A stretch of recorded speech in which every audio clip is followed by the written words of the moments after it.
SJC-12753, Commonwealth v. Charlie M. Brea. Thank you. And Ms. Belger, we'll hear from you. Good morning, Your Honors. Amy Belger for Charlie Brea.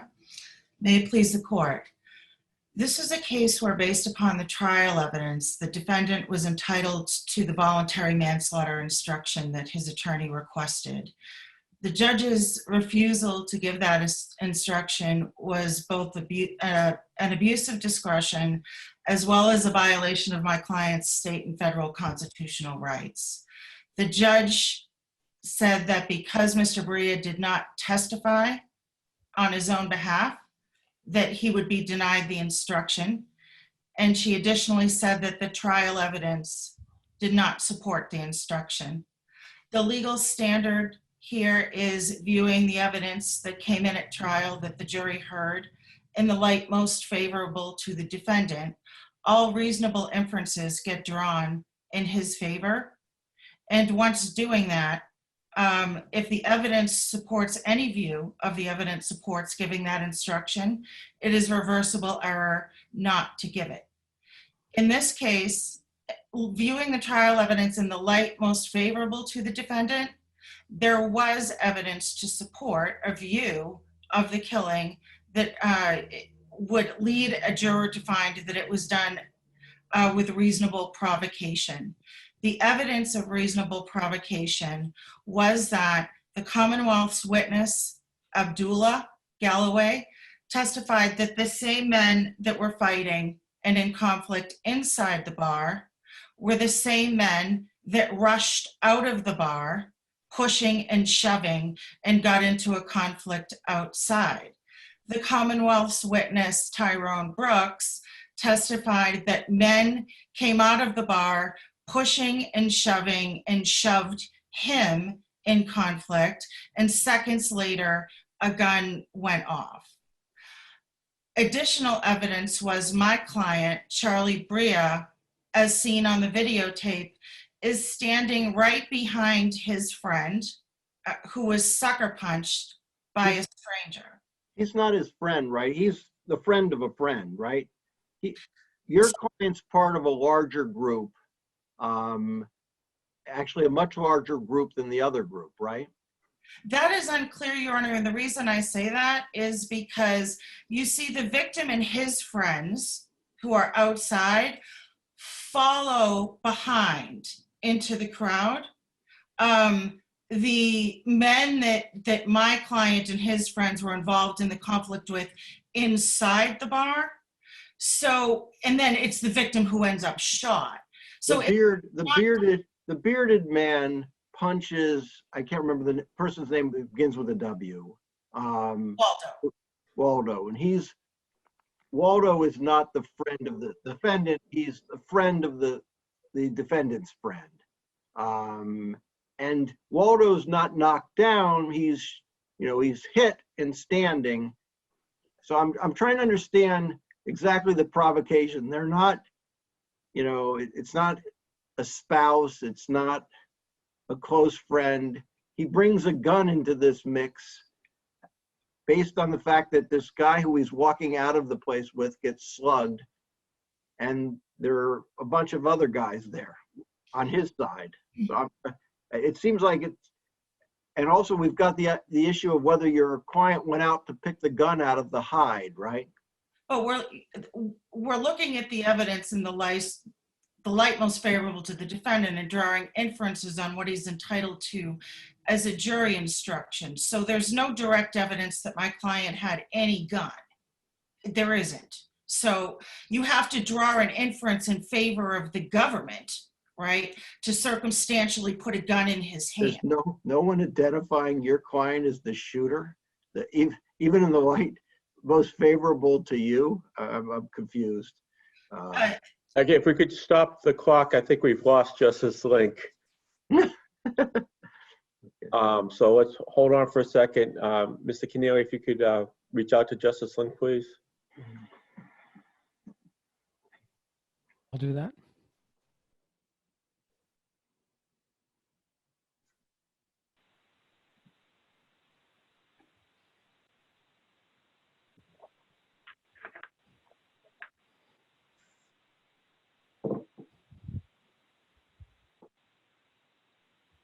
Okay, we have everybody, and we have Justice Link on the telephone. Yes, here I am. Great. So, Ms. Belger, we stop the clock. You can continue, please.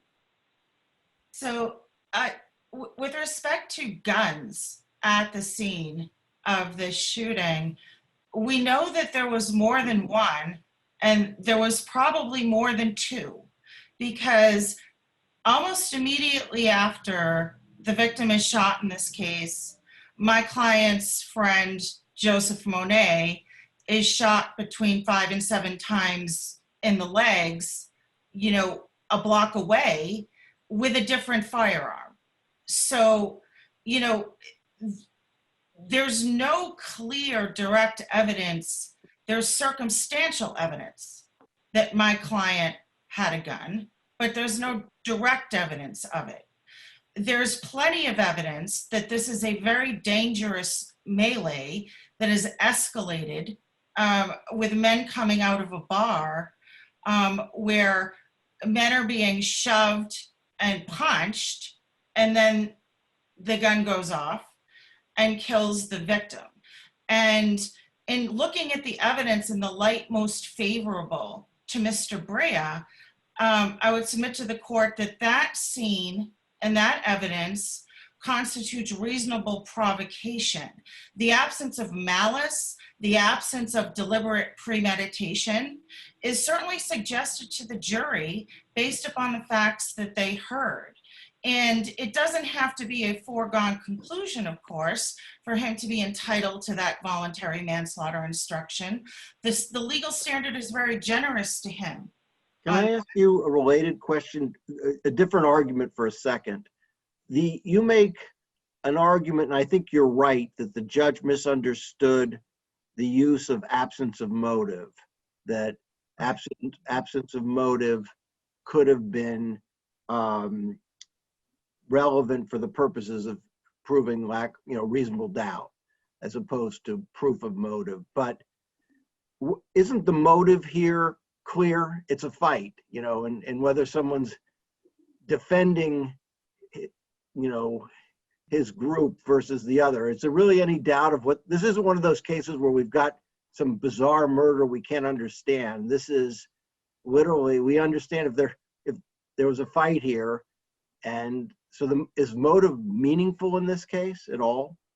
I think it's meaningful in this case because of the strategies adopted by the trial lawyers who tried the case made it meaningful. This is one of those very tricky things, both if you're the trial ADA and if you're defense counsel for Mr.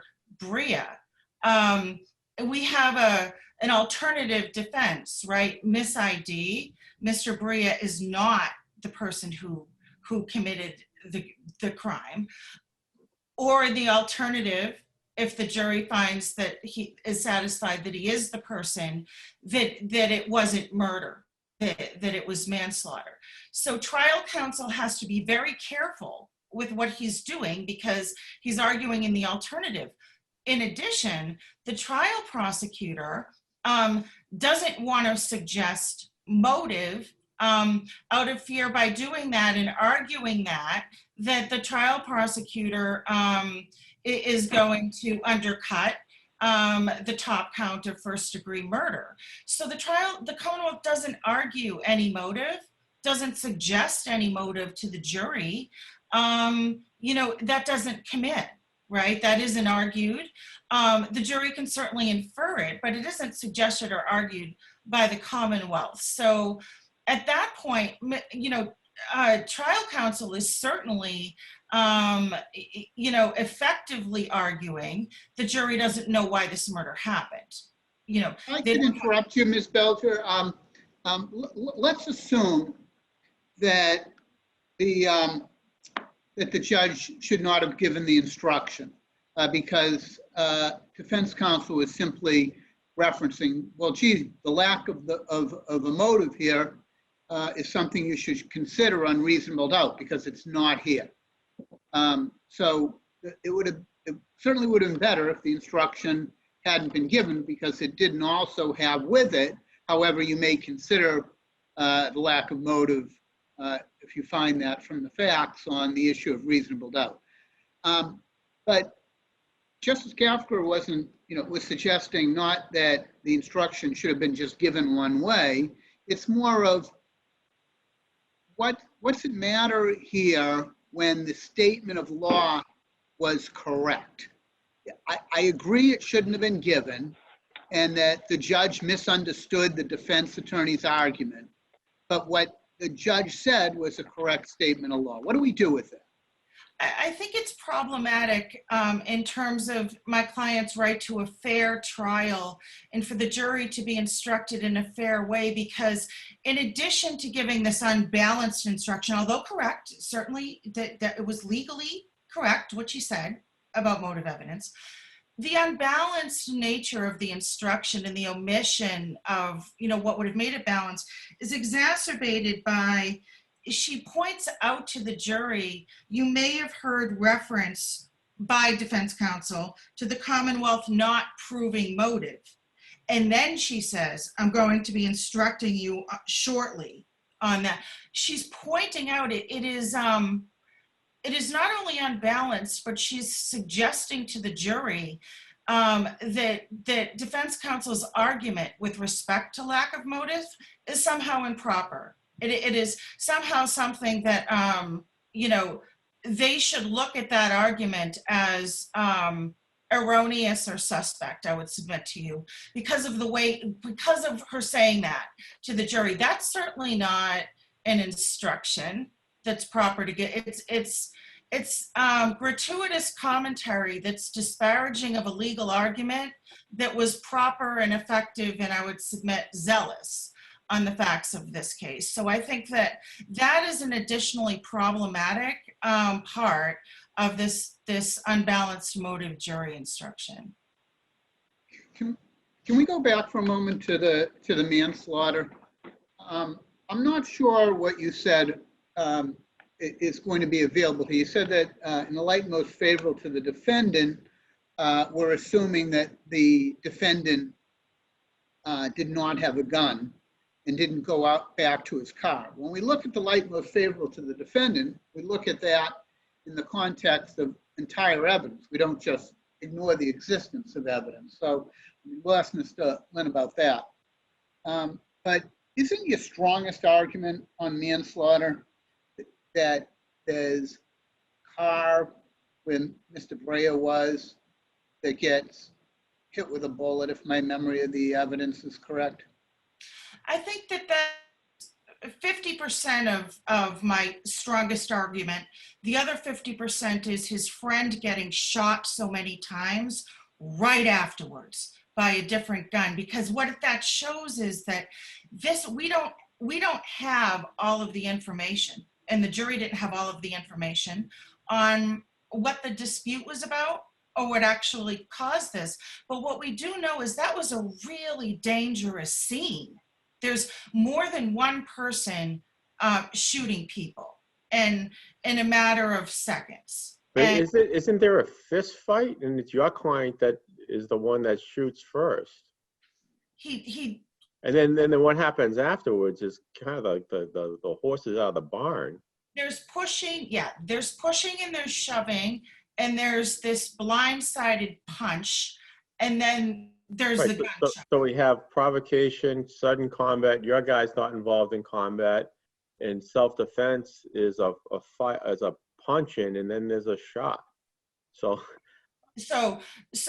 what I'm arguing, and trial counsel was arguing very effectively, I would submit, is that the scene itself, when the gun went off, could be viewed by a jury as evidence of reasonable provocation, right? So if I'm out in a bar with somebody I'm with is punched in the face, that's reasonable provocation for me to take out a gun and start blasting the crowd? There's more than that, I would submit, in terms of evidence of reasonable provocation here. These are, the man who was punched was Mr. Brea's friend that he was in the bar with earlier, that there was a conflict. The men coming out of the bar are the same men that were in conflict, that's his friends. It's his friend's friend. I mean, let's not forget, I mean, we're talking about whether there's a manslaughter when the contention is that your client fired the first shot. It's his friend's friend, and he's not in the immediate area. It's his friend that he's grown up with, younger brother. That's who it is, that he's known since the 6th grade. Have we ever said that your friend being punched in the face is reasonable provocation?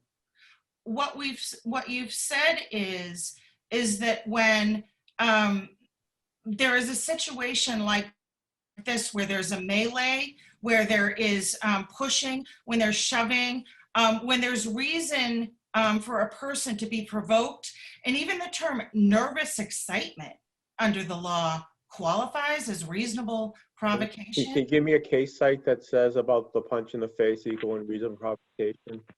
Yes, I can give you, well, certainly Binns and Felix talk about the light most favorable to the defendant, but Maskell is a dispute over a dog that escalates to a killing. Baker is a minor controversy with a single punch that explodes into a killing. And Accavelio from the appeals court is rapidly exploding events. All those situations, it's the defendant though, right? Right. And this is the defendant's friend's friend. And no, this is the defendant's I mean, friend's go ahead. Right. brother that he's known since the 6th grade, that he witnessed in a dispute inside the bar with the same group of people earlier. So all of these facts together, right, looking at a very generous legal standard of when that instruction becomes an entitlement, adds up to viewing all in the light most favorable to Mr. Brea together.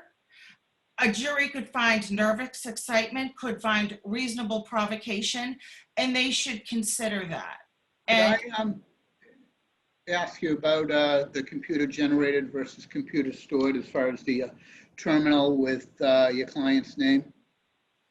yeah, so Detective Ridge goes and looks at a screen at Logan Airport, and 8 years later testifies to what he read on a screen. Now, that is not anything other than hearsay. That it is not a computer stored record. Well, let me just assume that you mean it's not computer generated. You mean it is computer stored. That's exactly what I mean. Yeah. All right. Well, let's just take that argument as true. So the objection is hearsay, and there's a lot, and now the first argument out of the box is the best evidence rule argument. So that's not preserved as to the best evidence. But as to hearsay, assuming it's computer stored, you've got a statement of the defendant, a statement by a party opponent, and arguably you have a business record. You don't have authentication preserved, nor do you have the best evidence rule preserved. So the judge raises the best evidence sua sponte. She comes up with that one. It's got nothing to do with the best evidence rule. If you look at Salyer footnote 10, which is the case that she relies on to say it's the best evidence rule, this court in Salyer said the exact opposite of that. The issue is whether it's hearsay or not hearsay. You don't have, I agree with you, the best evidence rule is a red herring here, I do. I guess my question is, I mean, there is an argument that could be made, but I won't get into it.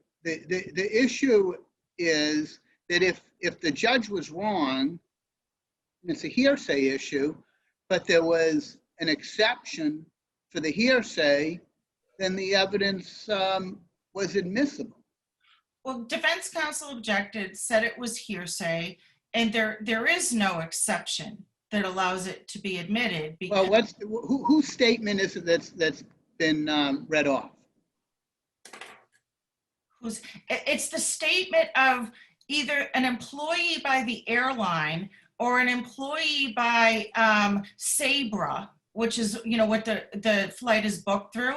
It's that person's statement. It's not the defendant's So statement. why isn't, okay, so if it's not a statement of a party opponent, why isn't that a statement that there was a business duty to record, and it was recorded in the ordinary course of business, and it was the ordinary course of business to record it?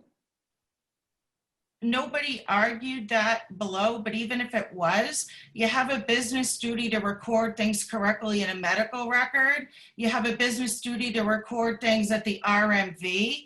That doesn't mean that somebody that can come in and say that they saw it on a screen 8 years later. Well, that's the best evidence. That's the best evidence rule argument that you said didn't exist, so that wasn't preserved.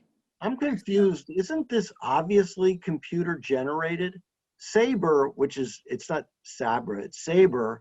Yeah. You're entering, when you buy a ticket, you tap in your information, meaning that the defendant taps in his information. Why are we thinking this is done by, the airlines don't retype your stuff into anything?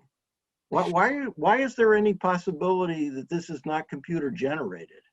Actually, they do, Your Honor, because the Department of Homeland Security requires that they do. And if you look at the record appendix of my reply.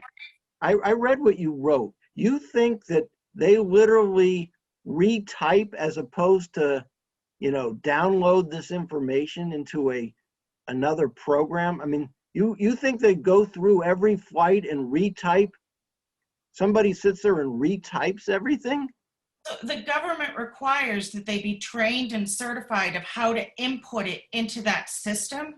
And individual humans have to be trained in how to do it. So they can't just. Isn't it just that they download the information, not that they retype it? If you look at the training manual and what's required of them to be certified to enter into the system that is shown on those screens at airports, as a matter of national security, they're saying that that's what they require. Did any of this come out at trial, or are we just looking at it now knowing this? It wasn't fleshed out at this level at trial. No, it wasn't. And can I ask one other question? Are we sure they couldn't print out that form 5 years later? Is that why the best evidence is the oral testimony, because there's no possibility of regenerating that information? I'm confused by that, because is that what happened, and is there testimony to that effect? There's no evidence. I'm sorry, I need to cut you off. There's no evidence concerning what Sabra's record retention policy was, because it does seem to have come from a Sabra agent. There was no evidence as to that. The only evidence was that the Commonwealth didn't have it. Sabre is not, you don't have agents in Sabre. Sabre is how the computer system operates when you input flight information. But go ahead. Yeah, okay.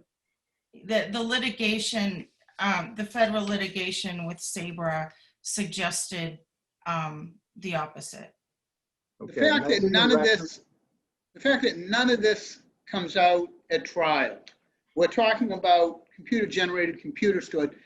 This is not before the judge. We just have a simple hearsay objection. What do we do with that? I think you find that it was hearsay based on the records you have, because it doesn't fall within any exception. It's not, it doesn't fall under the best evidence rule. It is no different than reading information off a screen in an RMV case or reading a medical record that's not there in the courtroom. Well, that's a best evidence rule objection, but there's a suggestion that this is a business record, and why isn't it? Well, Your Honor, I would say that when there's no record at all that's there, there's no document of any kind. I understand although I don't think you're going to win on it, I understand you've got a legitimate best evidence rule objection. But every time I ask you about the hearsay exception, you bring up the best evidence rule. Well, I think it's, Your Honor, it's my position that if somebody is testifying from their memory of what they saw on a computer screen and there's no document, that's hearsay. No, that's the best evidence rule objection, but that's not preserved.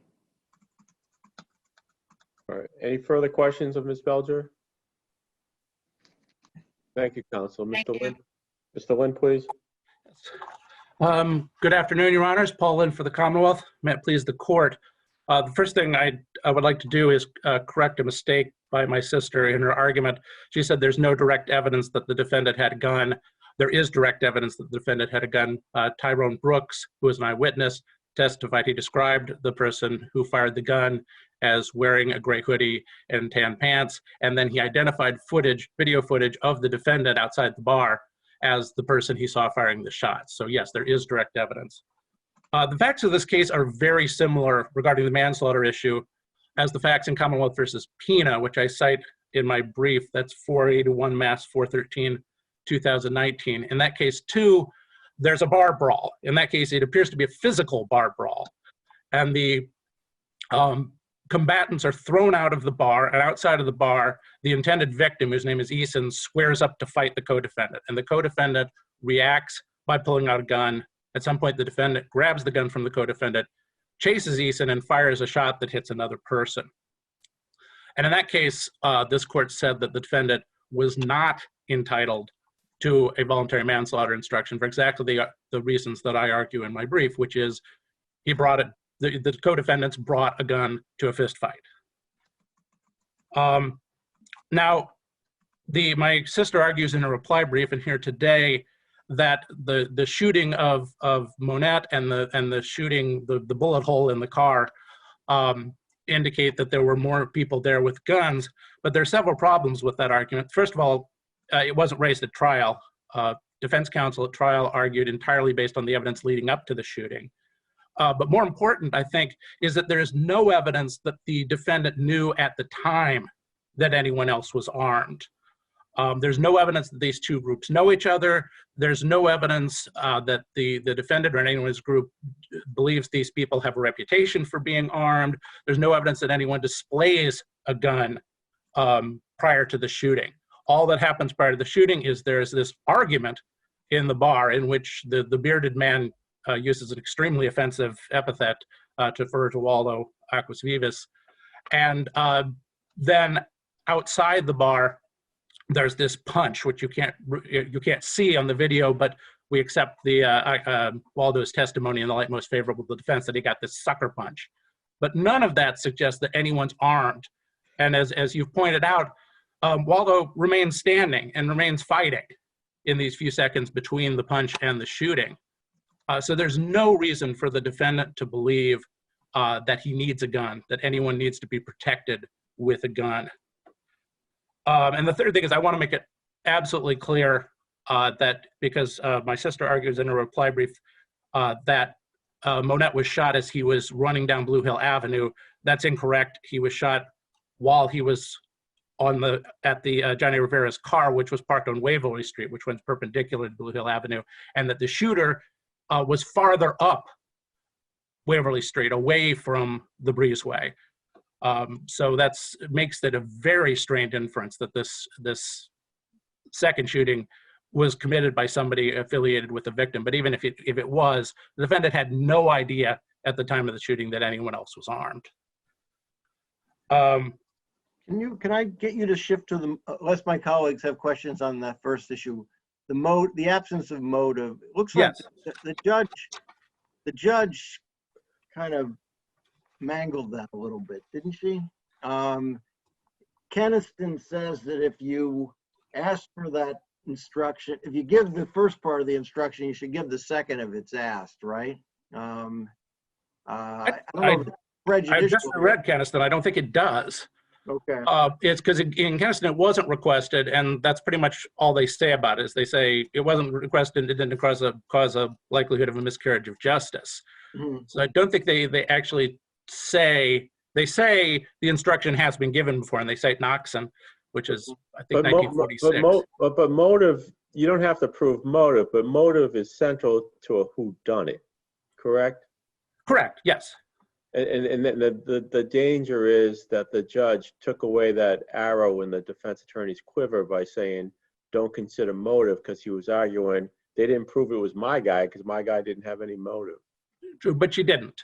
That's the bottom line, is she simply gives the instruction that the Commonwealth doesn't have to prove motive. She does refer to the defendant's argument, and I don't concede that the argument was wrongly given. I mean, it is clear from the cold transcript that defense counsel doesn't explicitly say the Commonwealth has to prove motive, but both the prosecutor and the judge who are present hear that argument as suggesting that the Commonwealth has to prove motive. But they didn't, but that's not what the defense attorney said. As I said, it's not explicitly what he said, but the judge and the prosecutor who are there, who hear how he emphasizes his word, who hears how he makes that argument, both independently came to the conclusion that he had suggested that the Commonwealth had a burden. So what forgive me, I don't have it in front of me, but what was it in her instruction that preserved the whodunit defense? Nothing affirmatively preserved it. This is a case like Bowden, though, or excuse me, not like Bowden, I should say, but like the Bowden rule. What the error was in Bowden is the judge says you absolutely cannot consider the lack of testing evidence here. You can only consider the affirmative evidence you heard. The judge does not give an instruction like that here. She doesn't say, no, you cannot consider lack of motive. She just says the Commonwealth doesn't have to prove it. So do you think going forward, if a judge is going to instruct motive is not an element, that they should also instruct that you can consider motive on the issue of reasonable doubt? If it's warranted by the evidence, yes, I don't see any problem with that at all. But don't you, you've got a bigger, I mean, it's a little trickier than you suggested, Mr. Lynn, because I'm reading the colloquy. You're right. You're right. It begins with him talking about absence of motive, but then they have a colloquy. Defense goes to somebody's crackling. Justice Lynn, can you hit your mute button? Thank you. So what I said was they haven't established a motive, and that in fact can be reasonable doubt. He then clarified, are you going to say what the jury can use absence of motive for? It's a factor in the evidence to establish whether or not the Commonwealth has proven the case. A lack of motive can be basis for reasonable doubt. So this defense counsel is very sharp here in drawing that distinction. You know, and she doesn't give him that. I don't know if motive is really in dispute here, and that may make this non-prejudicial, but the defense lawyer sort of knew the law and the judge didn't. There's no question that the judge makes a statement during that colloquy sidebar that's incorrect as a matter of law, but she doesn't share that with the jury. Right. So, and I think as you pointed out, there is, although the prosecutor doesn't affirmatively argue motive, he does argue that after the argument in the bar, and this is supported by Wendy Perillou's testimony, after the argument in the bar, he says, wait here. I don't think the prosecutor actually mentions the wait here evidence, but Wendy Perilou testified that after this argument in the bar, the defendant said, wait here, and left. And then we have the video evidence that he leaves and he goes to his car and comes back, and then you have the shooting. So there certainly was evidence that the motive for the shooting, there was a motive for the shooting, and that motive was that he was angry because of the insult and argument inside the bar. So I don't think it's prejudicial. I don't think, and also the other thing, the other reason it's not prejudicial is. One other follow-up, Mr. Wynn. So when the judge, when she gives the instruction that we're talking about, she goes, members of the jury, you have heard reference by defense counsel to Commonwealth not proving motive. Mm-hmm. I'm going to be instructing you shortly on what they have to do to prove beyond a reasonable doubt. Mm-hmm. You will clearly be instructed in that regard. But when it comes to the issue of motive, the Commonwealth does not have to prove motive in any criminal case. Do you feel, when she gives her reasonable doubt instruction, I take it she doesn't come back to this stuff, right? No, she just gives the standard elements of murder, Okay, all right, okay. which of course is accurate.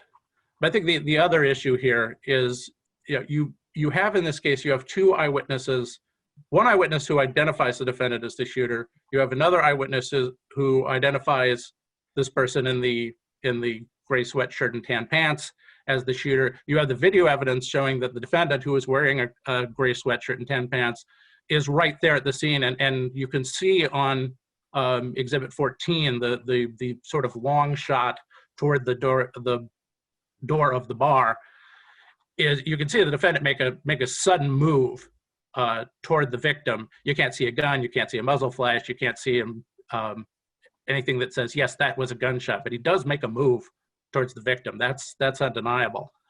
And I think when you put together that evidence, combined with the fact that the judge's instruction was correct as a matter of law, that you don't have any prejudice here at all.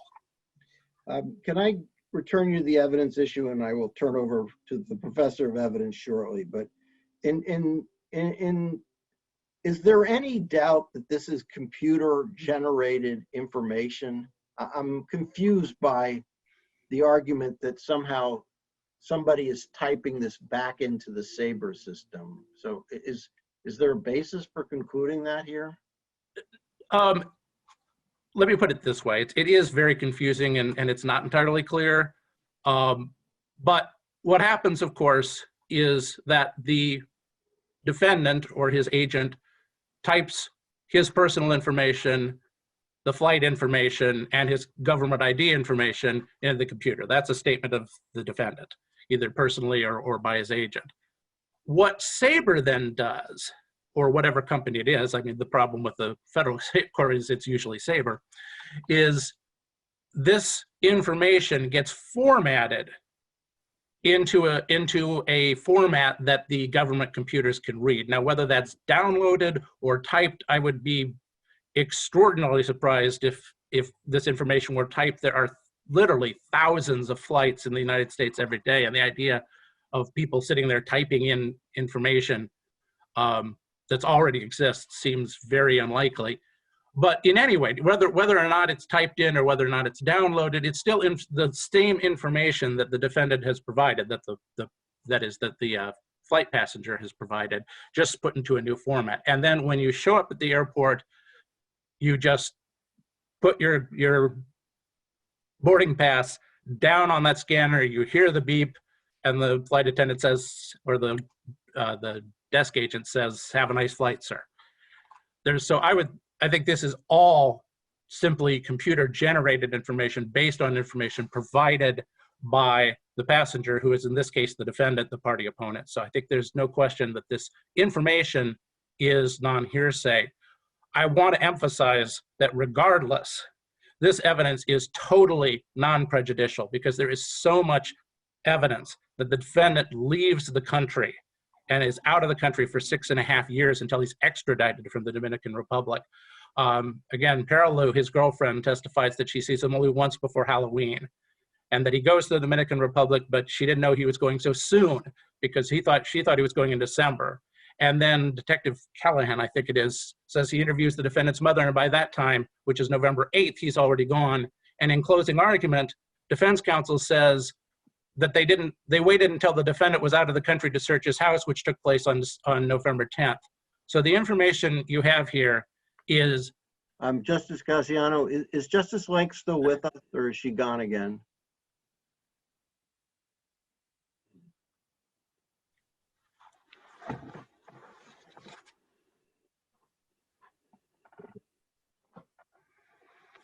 Casiano, you may be muted. You're muted. I apologize. Yeah, she's gone again. I missed it. Why don't we stop the clock, Mr. Keneally?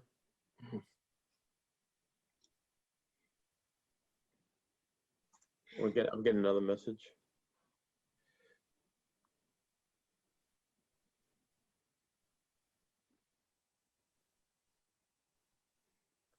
All right, let's just hold on and give her a second to call back in, please.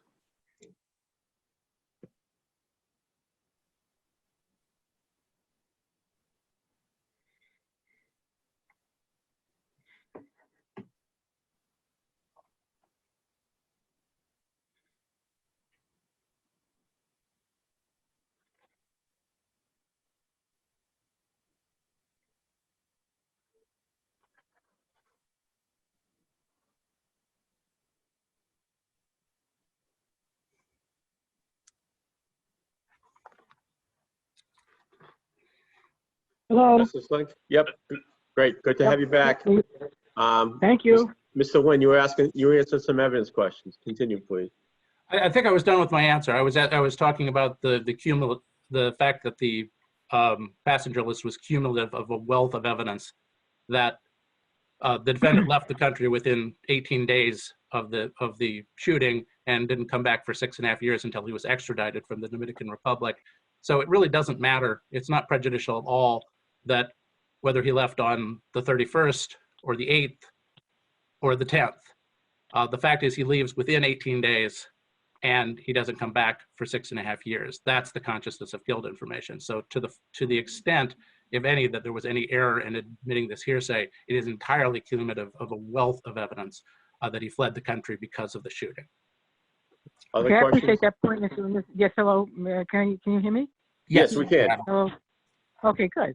As I was trying to talk before, and that's how I think how I got myself disconnected. But anyway, I apologize for this, by the way. My question has to do with, I understand, Mr. Luna, your question, your suggestions ultimately, this doesn't matter. But still, I was wondering if the Commonwealth had any obligation to lay a foundation for the evidence and what foundation was laid for it before admitting it. Yes, there was a discussion. There was no, well, there was testimony that excuse me, I will try this in English, that the detective had been an agent prior to being a detective and you know, knew how the system worked and explained that. The prosecutor explained that it was an automatic system. There was no testimony about the details. My sister is right. There was really no testimony about Sabre. There was no testimony about how boarding passes are collected, things like that. But there was some foundation, and the prosecutor did say, I couldn't, he explicitly said, and I believe, I will double check this, but I believe the detective said also that he wasn't able to print it out. And there's no real explanation of that. And then the prosecutor said that he had tried to get it from the Department of Justice with no luck. How hard he searched, again, not on the record. But it's the ultimate finding was that he didn't have it at the time of trial. He had made good faith efforts to get it, and that was the basis of the judge's finding that it was that the best evidence rule had been satisfied. Okay, thanks. So if it's computer generated, the foundation would have had to be laid in front of the jury, not in front of the judge. That depends on the objection, I believe.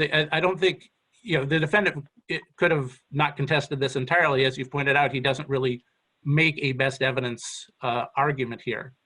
But again, I turn back, regardless of what foundation was laid, whether this is hearsay, it's all completely non-prejudicial. I would like to say, if there are no further questions on that issue, just a short thing about the prosecutor's argument about the view. This court has said, of course, that the view is technically not the gathering of evidence, but you've also said, in cases like Chorus, which I cite in my brief on page 39, that this is something that the jury can consider. This is information that not only can be considered by the jury, but in the case of why would we send them on a view if it made no sense? Right, and I think what happens here is, regardless of what this is, it's a formal court proceeding. All the jurors were present. The judge was present. Defense counsel was present. The prosecutor was present. This is in-court evidence, even though it is not. If I could ask you, Mr. Lynn, more along 33, because the issue wasn't raised. The view is part of the trial. Correct. But you're not supposed to take the jurors and put them into the situation. For instance, you can't say to one juror, look at the juror next to you, see how far away he or she is from you. That's how far away the defendant was from the witness. You can't put the jury into the trial like that. And here, what's happening is the prosecutor is having the jury become, in effect, testing memory through an experiment. So I think that the view objection doesn't work at all. But under 33E, you just can't put the jurors into the case like that. We have a lot of closing argument issues that we've addressed that way. Well, you certainly can't ask the jury to put themselves in the place of the victim for purposes of sympathy, things like that. Or identification, or in the person remembering identification. Right. That's the problem with the argument, not that it's a view. Yeah, but the bottom line is what he's asking them to do is just verify what's a common sense, common knowledge principle. That is that something that's been borne out from every major historical event in American history, from Lexington Green to Kenosha, and that is when people see an event, they see different things. They don't remember specific details. They get things wrong. They put things in the wrong place. That's all absolutely okay. I'm just saying, I don't know what the implications are at all, considering everything, but I'm just saying, when you make that argument, you can't then send the jury out to do an experiment to test their own memory. That we don't allow that in closing argument. No. I think certainly in terms of 33E and in terms of prejudicial error, because the defendant did, I wouldn't say objected to the entire view, but he certainly objected to the part you're talking about. That's when he made the objection, is when the prosecutor asked for this experiment. But for under either purpose, this is just a common sense principle. He's just saying, the witnesses are not going to remember everything perfectly, and that's just common sense. So I don't think there's any prejudice. I'm sorry, can I interrupt for a moment? Would you say, Attorney Lynn, that it's really just using, he could have done the same thing by referring to something in the courtroom the day before? It's just drawing on some kind of common knowledge? Exactly, yeah. What was the guy in the first row wearing? Something like, yesterday in the courtroom. Exactly. But it's not that it's unique to a view necessarily. Correct, absolutely correct. It's up to, what did you do? What did you eat yesterday for lunch? I mean, that probably would be more extraneous. That would be worse. But that, again, that's worse than what happened here. And I think under any standard, this doesn't create a substantial likelihood of a miscarriage of justice or prejudice, since the defendant did object. I see my time is up. Are there any further questions? Thank you, Mr. Lynn. Thank you very much, Your Honors. All right, the court will adjourn for the day.